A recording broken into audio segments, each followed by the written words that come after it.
The arming of Russia by South Africa with the vessel that landed in Simonstown is fundamentally unacceptable. We are confident that weapons were loaded onto that vessel, and I would bet my life on the accuracy of that assertion. Ambassador Brigety has made a bold statement against the South African government. He says Washington, D.C. is not trying to change South Africa's non-aligned stance on Russia-Ukraine conflict, but they want Pretoria to stick to its neutral position. Our officials reiterated our respect for South Africa's policy of neutrality and non-alignment in international affairs. And yet they noted a series of issues which suggest that in practice, the government of South Africa is in fact not aligned. Amongst the things that we noted were the docking of the Russian cargo ship Lady R in Simonstown between December 6th and December 8th, 2022, which we are confident uploaded weapons, ammunition onto that vessel in Simonstown as it made its way back to Russia.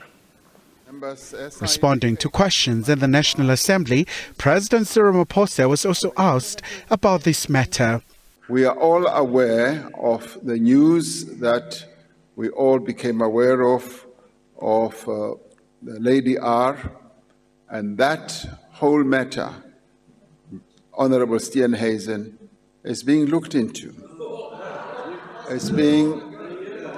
No, it isn't. It's being looked into, and whilst the process continues, I want you to allow that process to continue to reach its fruition.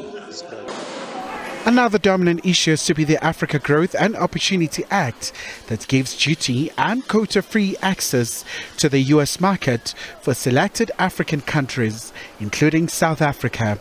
The AGOA Act is up for discussion. In the existing legislation for AGOA, there is already a requirement that no recipient of AGOA privileges should take actions that are directly in contrast to the national security interests of the United States of America.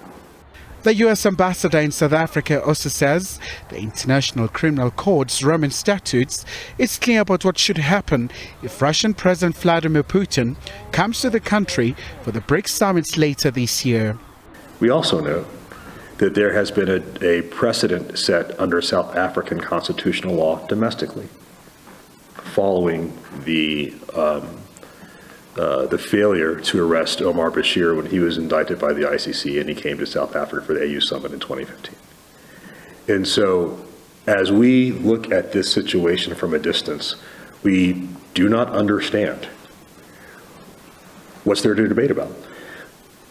The legal precedents seem to be clear and multitudinous.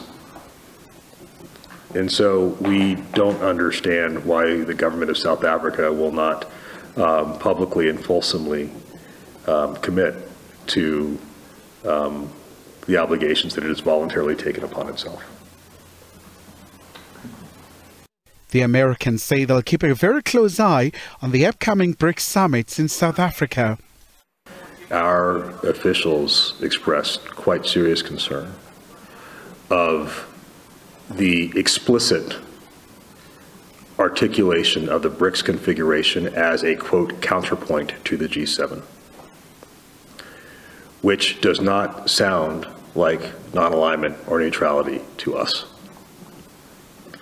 Of course, South Africa is free to choose its diplomatic and economic partners however it chooses, and so is the United States of America.